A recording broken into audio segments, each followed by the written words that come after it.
नमस्कार दोस्तों। आज मैं आपके लिए एक नई सच्ची डरावनी कहानी लेकर आया हूं। ये कहानी एक अज्ञात व्यक्ति के रहस्यमयी मृत्यु की है, जिसे कहीं ना कहीं आपसे भी जोड़ा जा सकता है।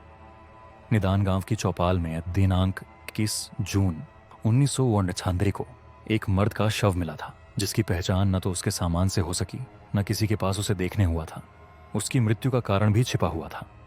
ऐसा होते हुए भी उसकी पोस्टमार्टम रिपोर्ट में अधिकारियों ने उसे सामान्य मौत मान लिया। लेकिन क्या वाकई ऐसा था? वो रात चांदनी थी, आसमान में तारों की चमक दिल को बहलाने वाली थी, लेकिन उसके इस खौफनाक डर का अभी तक गांव वालों ने उलझन समझ नहीं पाई थी। एक तरफ कहीं गांव के बुजुर्गों ने इसको दुर्भाग्यपूर्ण घटना मानने का निश्चय किया था, वहीं दूसरी तरफ कुछ लोगों ने इसे साजिश का हिस्सा मान लिया था।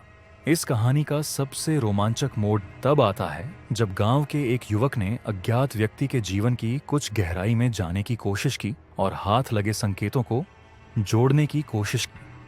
उस युवक का मानना था कि व्यक्ति की मृत्यु हत्या की गई थी, लेकिन कोई भी सबूत उसके पास मौजूद नहीं था। उसने हर दिन हर पल को अद्यतित करने की हिम्मत की और जांच पड़ताल शुरू की। उसने उस अज्ञात व्यक्ति की चीजों की तलाश की जिसने उसे बहुत सारी सरागों तक पहुंचाया, लेकिन जब उसने अज्ञात व्यक्ति के बलबूले देखे तो उसे उस भयावह घटना की झलक मिली। वो बलबूले एक बरसाती रात में बंद हुए थे, जब अज्ञात व्यक्ति का ध्यान कुछ और ही बातों की ओर गया था।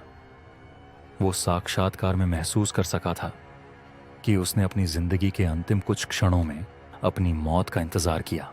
रहस्यमयी अंत तब हुआ जब उस युवक ने वहीं बलबूले उस अज्ञात व्यक्ति के परिवार तक पहुंचाए और उन्होंने उसे पहचान लिया, लेकिन मौत का कारण, हत्या का कारण या दुर्घटनावश मृत्यु का कारण अभी तक अज्ञात है। आज तक अनगिनत पुलिस जांच कर चुकी है, लोगों के अन्य कुछ विचार भी मजबूत हैं, लेकिन कहानी का रहस्य अब तक अनसुलझा ही पड़ा है। यह कहानी हमें अनकही कहानियों, गहराई में छिपे रहस्यों और अज्ञात के डर को महसूस कराती है। अज्ञाता में ही अस्थिरता और डर होता है, जो हमें गहनाई और अनुसंधान में ढालता है।